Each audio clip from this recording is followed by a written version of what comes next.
Hello and welcome back to Nunchuck, where today I'll be giving you a few tips on how to prevent grabbing the chain part of the nunchuck while you're trying to perform your wrist rolls. A very common request that has been made on a lot of my tutorials on wrist rolls is to help people prevent grabbing the chain while they're performing them. This is a very common issue, and today I'll be addressing just that. If you'd like to see in-depth tutorials to some of the wrist rolls that I'll be performing in this tutorial, be sure to either click up here or check for the links in the description below. Getting to it, one of the most fundamental issues that people have when performing wrist rolls is that they either over-rotate the wrist or under-rotate the wrist. What I mean by this is that they're either letting the nunchucks rotate too many times around, allowing them to miss the nunchuck and grab the chain part of the nunchuck, or they're not letting the nunchuck rotate enough so that they end up grabbing the chain instead of the other nunchuck. In order to figure out which one of these two you're doing, go through the motions of your wrist roll step by step and slowly. So for instance, for the most basic wrist roll, the front grip to back grip wrist roll, start out by holding on your nunchuck in a front grip like this.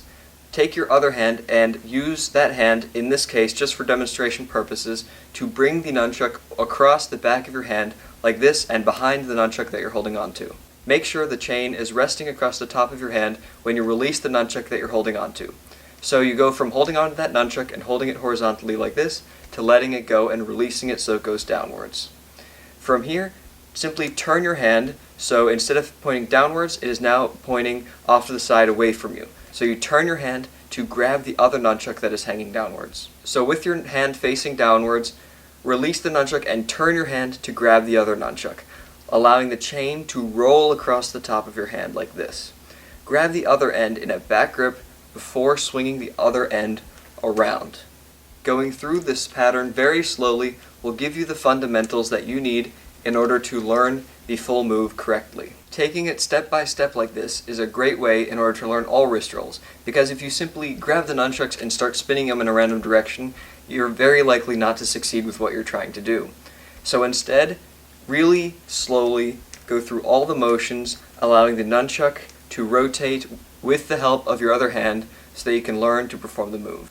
Another thing to consider is the length of chain or string holding your nunchucks together. If you have longer nunchucks, you may need the rope to slide slightly more along your hand before you can turn your hand and grab that end of the nunchuck. Whereas if you have shorter chain between your nunchucks, you may not need to do as much of a rotation until you're able to grab the other end. For the back grip to back grip wrist roll, start out in a back grip. So if you stick out your thumb, you're pointing to the end part of the nunchuck and not the chain. From here, allow the nunchuck to rotate across the top of your hand like this. So your hand is facing upwards. If you open your hand, the palm of your hand is facing upwards. Allow the other end of the nunchuck to rotate across the top of your hand like this. Use your other hand as assistance in the beginning so that you know where the nunchuck is supposed to swing before attempting to swing it on your own.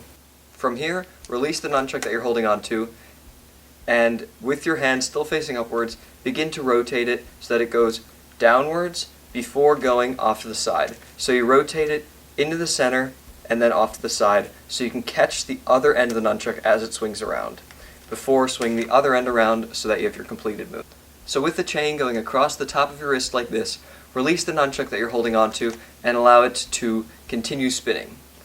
As your nunchucks rotate, the nunchuck that you were not holding onto will begin to rotate into your hand. So all you have to do is turn your hand so it goes slightly towards in front of your body. So you turn your hand from going upwards to like this so that your palm is facing towards the center of your body. And then allow the other end of the nunchuck to rotate upwards in your hand before grabbing it and swinging the other end around.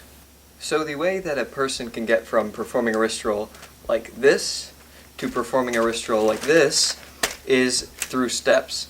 So after you've gone through and performed each part of the wrist roll and understand the different motions that you need, you can begin to break certain parts down in order to make the move look more fluid and functional. Once you've gotten the hang of walking through the steps and performing the individual steps of a wrist roll and have gotten the hang of where the nunchuck's supposed to be positioned and the chain part of the nunchuck, you can begin to walk through the steps a little differently and make small adjustments so that you can make the motion more fluid. For instance, the first thing you can do is begin by swinging the nunchuck across the top of your hand like this instead of using your other hand to bring the nunchuck across the top of your hand. This first swing will give you the momentum that you need in order to perform the move later on. From here you can still continue by slowly performing the step of transitioning over to the other nunchuck before swinging the other end around without using your other hand as assistance. After practicing these different stages, you can begin to make your wrist rolls more and more fluid so that they begin to look like actual wrist rolls at the end. The final step after you've completed a fluid wrist roll is to begin practicing on speed and making the nunchuck fall into your hand every single time. Working through the different steps of learning a wrist roll in this way will allow you to be more successful than by simply grabbing a pair of nunchucks and trying to force your way into a wrist roll. This technique of breaking down the individual parts of a move can be very helpful for a variety of different nunchuck moves. By performing and learning in this way, you'll be able to perform moves more successfully and learn them a lot faster. So I hope that you learned something today. Don't forget to like and subscribe for more tutorials coming in the future, and go check out some of the other nunchuck related tutorials that I have on my channel.